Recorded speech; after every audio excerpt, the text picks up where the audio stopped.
Il était une fois un bûcheron et une bûcheronne qui avaient 7 enfants, tous garçons. L'aîné n'avait que 10 ans et le plus jeune n'en avait que 7. On s'étonnera que le bûcheron ait eu tant d'enfants en si peu de temps, mais c'est que sa femme allait vite en besogne.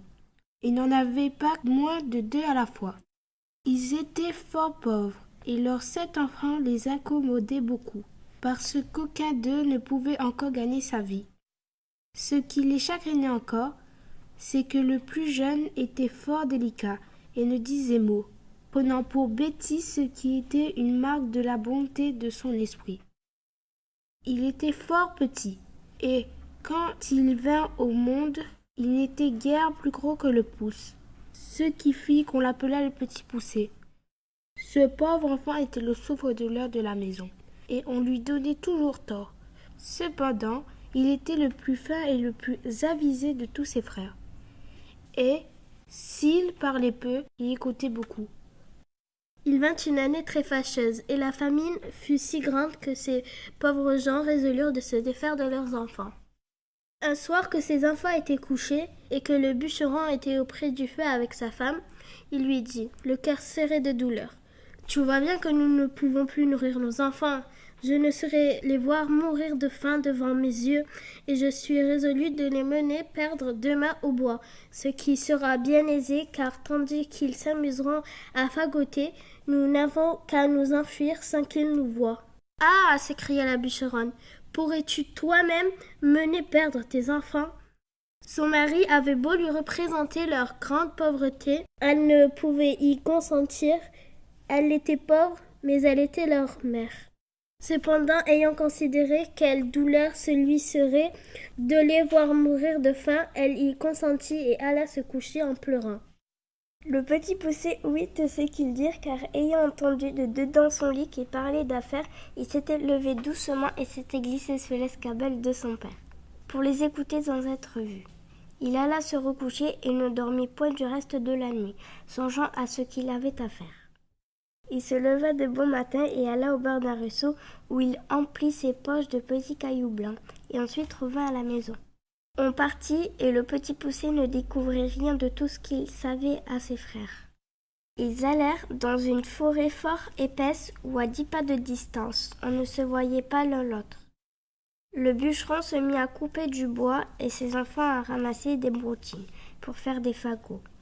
Le père et la mère, les voyant occupés à travailler, s'éloignèrent d'eux insensiblement, et puis s'enfuirent tout à coup par un petit sentier détourné. Lorsque ses enfants se virent seuls, ils se mirent à crier et à pleurer de toute leur force. Le petit poucet les laissait crier, sachant bien par où ils reviendraient à la maison, car en marchant, il avait laissé tomber le long du chemin les petits cailloux blancs qu'il avait dans ses poches. Il leur dit donc, « Ne craignez pas, mes frères, mon père et ma mère nous sont laissés ici, mais je vous ramènerai bien au logis, suis-moi seulement. » Ils le suivirent, et il les mena jusqu'à leur maison, par le même chemin qu'ils étaient venus de la forêt. Ils n'osèrent d'abord entrer, mais ils se mirent tous contre la porte pour écouter ce que disaient leur père et leur mère. Dans le moment que le bûcheron et la bûcheronne arrivèrent chez eux, le seigneur du village leur envoya 10 écus qu'il leur devait il y avait longtemps et dont ils n'espéraient plus rien. Cela leur redonna la vie, car les pauvres gens mouraient de faim. Le bûcheron envoya sur l'heure sa femme à la boucherie. Comme il y avait longtemps qu'elle n'avait mangé, elle acheta 3 fois plus de viande qu'il n'en fallait pour le souper de 2 personnes. Lorsqu'ils furent rassasiés, la bûcheronne dit « Hélas, où sont maintenant nos pauvres enfants? Il ferait bonne chère de ce qui nous reste là. Mais aussi, Guillaume, c'est toi qui les as voulu perdre. J'avais bien dit que nous nous en repentirions. Que font-ils maintenant dans cette forêt? Hélas, mon Dieu, les loups les ont peut-être déjà mangés. Tu es bien inhumaine d'avoir perdu ainsi tes enfants. » Le bûcheron s'impatienta, à la fin, car elle redit plus de 20 fois qu'il s'en repentirait et qu'elle l'avait bien dit. Il la menaça de la battre si elle ne se taisait. Ce n'est pas que le bûcheron ne fût peut-être encore plus fâché que sa femme, mais c'est qu'elle lui rompait la tête et qu'il était de l'humeur de beaucoup d'autres gens qui aime fort les femmes qui disent bien, mais qui trouve très importunes celles qui ont toujours bien dit. La bûcheronne était tout en pleurs. Hélas, où sont maintenant mes enfants, mes pauvres enfants? Elle le dit une fois si haut que les enfants qui étaient à la porte, l'ayant entendu, se mirent à crier tous ensemble. Nous voilà, nous voilà, nous voilà, nous voilà. Elle courut vite leur ouvrir la porte et leur dit, en les embrassant, que je suis aise de vous revoir, mes chers enfants. Vous êtes bien là, et vous avez bien faim. Et toi, Pierrot, comme te voilà crotté, viens que je te débarbouille. Ce Pierrot était son fils aîné qu'elle aimait plus que tous les autres parce qu'il était un peu rousseau et qu'elle était un peu rousse. Ils se mirent à table et mangèrent d'un appétit qui faisait plaisir au père et à la mère, à qui ils racontaient leurs peurs qu'ils avaient eues dans la forêt, en parlant presque toujours tous ensemble. Ces bonnes gens étaient ravis de revoir leurs enfants avec eux et cette joie dura tant que les 10 écus durèrent. Mais, lorsque l'argent fut dépensé, ils retombèrent dans leur premier chagrin et résolurent de les perdre encore, et pour ne pas manquer leur coup, de les mener bien plus loin que la première fois. Ils ne purent parler de cela si secrètement qu'ils ne fussent entendus par le petit Poucet, qui fit son compte de sortir d'affaires comme il l'avait déjà fait. Mais quoiqu'il se fût levé de grand matin pour aller ramasser de petits cailloux, il ne put en venir à bout, car il trouva la porte de la maison fermée à double tour. Il ne savait que faire. Lorsque la bûcheronne leur ayant donné à chacun un morceau de pain pour leur déjeuner, il songea qu'il pourrait se servir de son pain au lieu de cailloux, en le jetant par miettes le long des chemins où il passerait. Il le serra donc dans sa poche. Le père et la mère les emmenèrent dans l'endroit de la forêt le plus épais et le plus obscur, et dès qu'ils y furent, ils gagnèrent en faufillant et les laissèrent là. Le petit Poucet ne s'en chagrina pas beaucoup, parce qu'il croyait retrouver aisément son chemin, par le moyen de son pain qu'il avait semé partout où il avait passé. Mais il fut bien surpris lorsqu'il ne put en retrouver une seule miette. Les oiseaux étaient venus qui avaient tout mangé. Les voilà donc bien affligés, car plus ils marchaient, plus ils s'égaraient et s'enfonçaient dans la forêt. La nuit vint, et il s'éleva un grand vent qui leur faisait des peurs épouvantables. Ils croyaient n'entendre de tous côtés que les hurlements de loups qui venaient à eux pour les manger.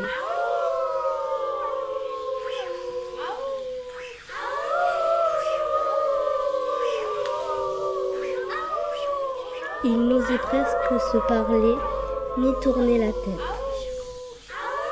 Il survint une grosse pluie qui les perça jusqu'aux os. Ils glissaient à chaque pas et tombaient dans la boue, d'où ils se relevaient tout crottés, ne sachant que faire de leurs mains. Le petit Poucet grimpa au haut d'un arbre pour voir s'il ne découvrirait rien.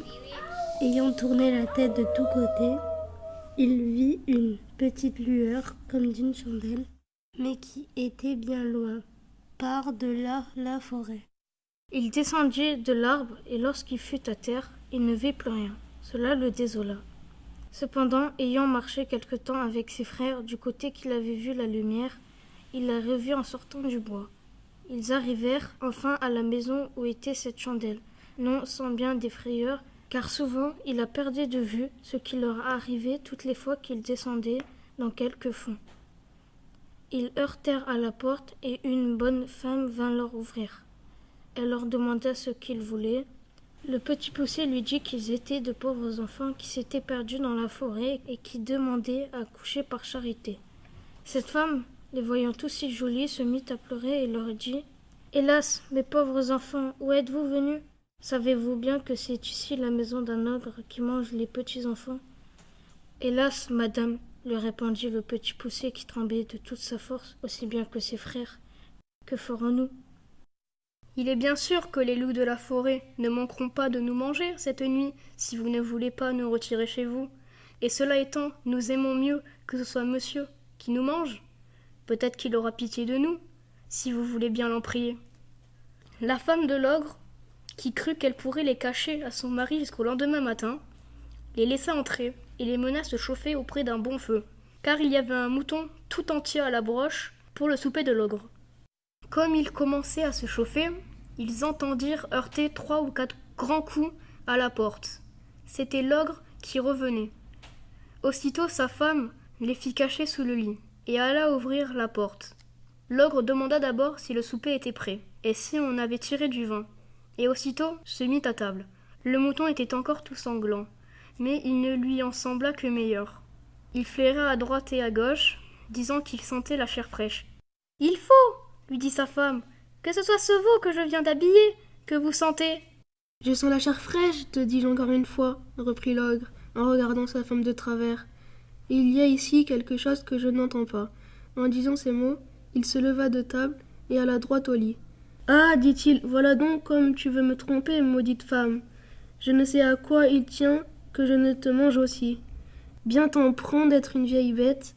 Voilà du gibier qui me vient bien à propos pour traiter 3 ogres de mes amis, qui doivent me venir voir ces jours-ci. Il les tira de dessous le lit, l'un après l'autre. Ces pauvres enfants se mirent à genoux, en lui demandant pardon.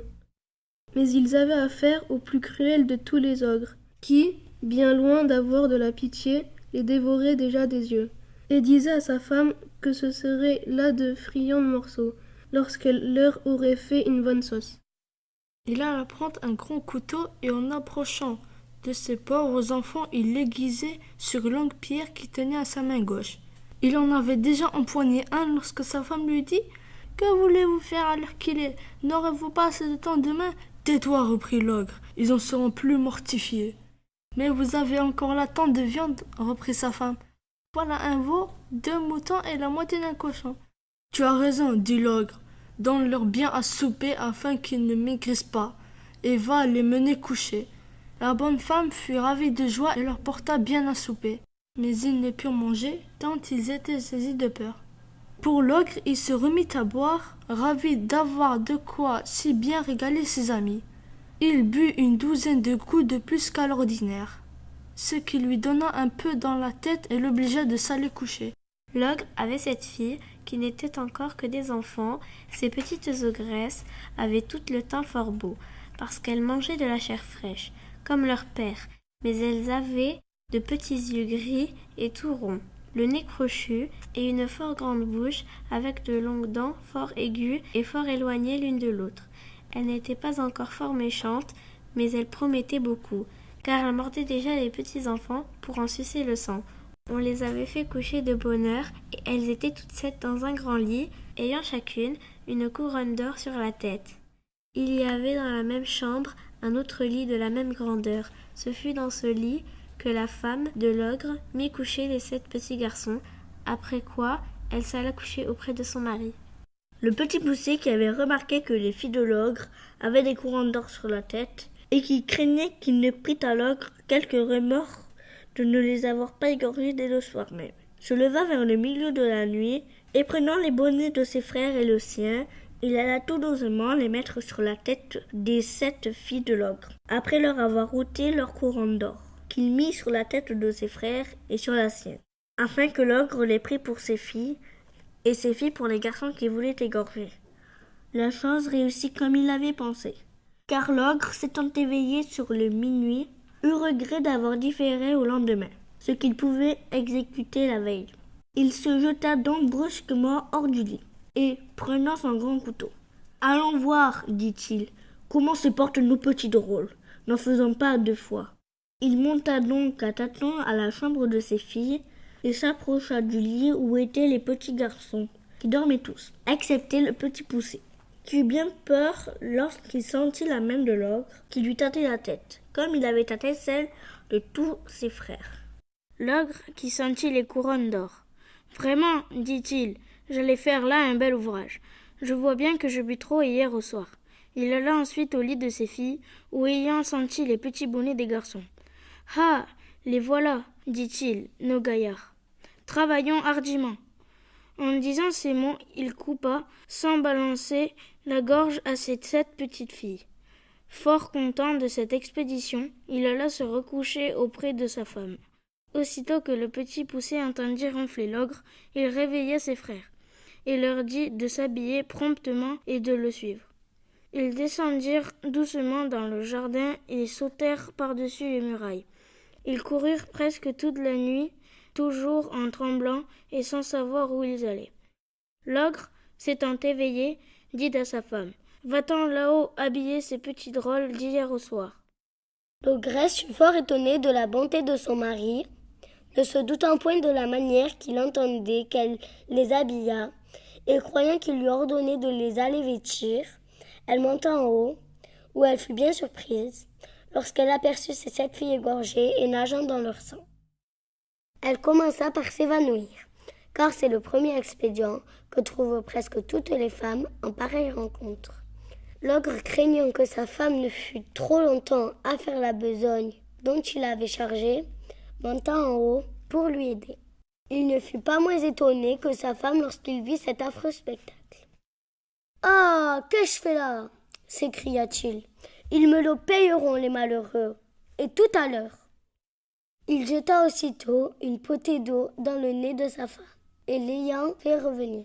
« Donne-moi vite mes bottes de 7 lieues, lui dit-il, afin que j'aille les attraper. » Il se mit en campagne, et après avoir couru bien loin de tous les côtés, enfin il entra dans le chemin où marchaient ces pauvres enfants, qui n'étaient plus qu'à 100 pas du logis de leur père. Ils virent l'ogre qui allait de montagne en montagne et qui traversait des rivières aussi aisément qu'il aurait fait le moindre ruisseau. Le petit poucet qui vit un rocher creux proche le lieu où ils étaient, y fit cacher ses 6 frères et s'y fourra aussi, regardant toujours ce que l'ogre deviendrait. L'ogre qui se trouvait fort las du long chemin qu'il avait fait inutilement, car les bottes de 7 lieues fatiguent fort leur homme, voulut se reposer et par hasard il alla s'asseoir sur la roche où les petits garçons s'étaient cachés.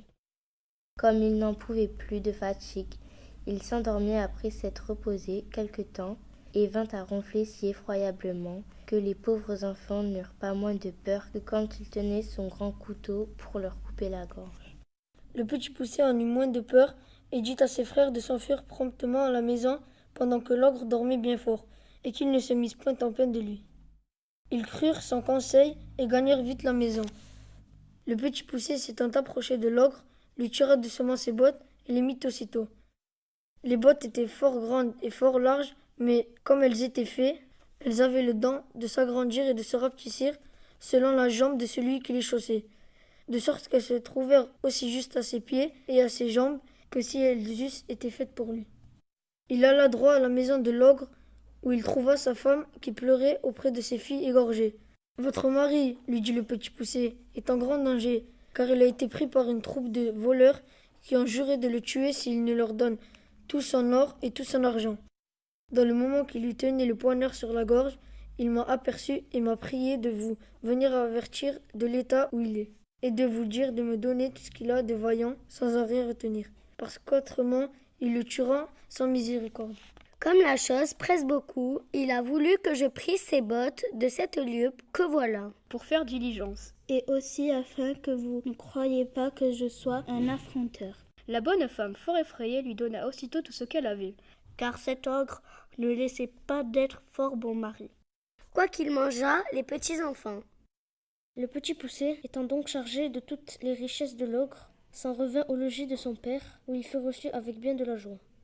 Il y a bien des gens qui ne demeurent pas d'accord de cette dernière circonstance et qui prétendent que le petit poucet n'a jamais fait ce vol à l'ogre. Qu'à la vérité, il n'avait pas fait conscience de lui prendre ses bottes de 7 lieues parce qu'il ne s'en servait que pour courir après les petits enfants.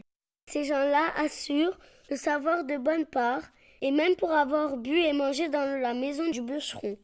Ils assurent que lorsque le petit poucet eut chaussé les bottes de l'ogre, il s'en alla à la cour, où il savait qu'on était fort en peine d'une armée qui était à 200 lieues de là, et du succès d'une bataille qu'on avait donnée.